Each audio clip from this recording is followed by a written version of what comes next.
Raw material ఇస్తే మేము slurry తెచ్చుకుంటాం, మాకు కాస్ట్ తగ్గుతుంది, రెండోది మాకు కంఫర్ట్ వస్తుంది, నేరుగా ప్లాంట్కి వస్తుంది అనేది వాళ్ళ ఐడియా. దానికోసం నేను అందరికీ ఫోన్లు చేసి రిక్వెస్ట్ చేస్తున్నాను.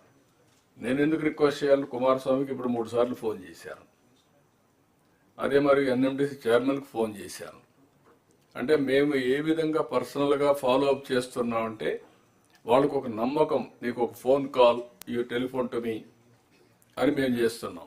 మీలో ఆ సీరియస్నెస్ రాకపోతే, మేము చెప్పిన తర్వాత మీరు ఒక చెవిలో ఇనేసి ఒక చెవిలో వదిలిపెడితే, it is the reflection of the government. అక్కడే ప్రాబ్లమ్స్ ఉంటాయి. All administration has to gear up. Once ఇదైతే, ఇప్పుడు ఉదాహరణకు విశాఖపట్నం మొన్న టీసీఎస్ 10,000 జాబ్స్ ఇస్తామని ముందుకు వచ్చారు. 10,000 కూడా ఎక్సీడ్ అవుతాయి. అది వచ్చినప్పుడు మీరు ప్రోయాక్టివ్గా వాళ్ళని ఎన్కాష్ చేసుకుంటే అక్కడ బెనిఫిట్ వస్తుంది మీకు. అదే సమయంలో ఇక్కడ ఐబిఎం లేకపోతే టీసీఎస్,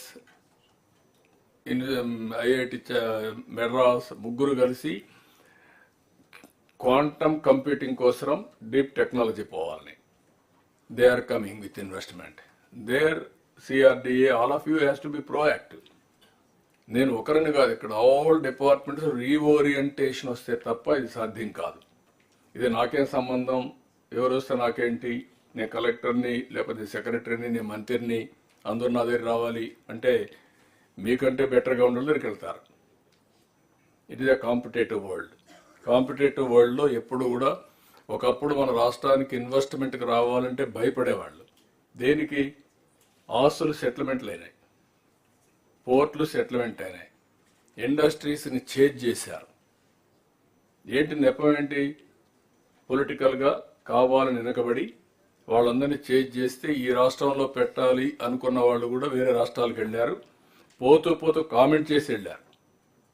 ఇంకా సత్యన ఆంధ్రప్రదేశ్గా రాము అని చెప్పేసి వెళ్ళారు. అంటే what it indicates? That is the credibility we have lost. అది రీబిల్డ్ చేయాలంటే మీ అందరిలో ఒక పాజిటివ్గా మళ్ళీ వస్తే తప్ప, కొన్ని కంప్లైంట్స్ వస్తున్నాయి అక్కడక్కడ. మీరు అన్ని బాగా మాట్లాడుతున్నారు సార్, మీరు చెప్తున్నారు, మీ వాళ్ళు లెక్క పెట్టుకోవడం లేదు. That attitude has to go. లేకపోతే 6 నెలలు బిజీగా ఉన్నాం, ఇప్పుడు ఇవ్వం, తర్వాత చూద్దాంలే. మనం ఏంటంటే ప్రతి ఒక్కరు speed of doing business, I'm talking repeatedly, reason is very clear. ఎంత తొందరగా వాళ్ళు గ్రౌండ్ చేస్తే, ఒక్కసారి పెద్ద ప్రాజెక్ట్స్ 6 నెలలు సంవత్సరం కానీ లేట్ అయితే ఓవర్ రన్స్ అన్నీ కలిపి ఆ ప్రాజెక్టే వైబిలిటీ ఉండదు. You have to keep it in mind. ఒక ఎన్విరాన్మెంట్లు కావచ్చు, పొల్యూషన్ కావచ్చు, లేకపోతే ల్యాండ్ అలాట్మెంట్ కావచ్చు, లేకపోతే మీరు ఇండస్ట్రీ క్లియరెన్స్ కావచ్చు, ఏదైనా కానీ. అదే మరికి 14 డిపార్ట్మెంట్లు ఇచ్చాను ఇక్కడ. ఈ 14 డిపార్ట్మెంట్ కూడా మీరు చూస్తే, animal husbandry, CRDA, EDB, food processing, higher education, housing, ఐ&ఐ, ITEC, MAUD, mining, NEDCAP, roads and buildings, skill development, tourism. These are all various departments are going to create jobs.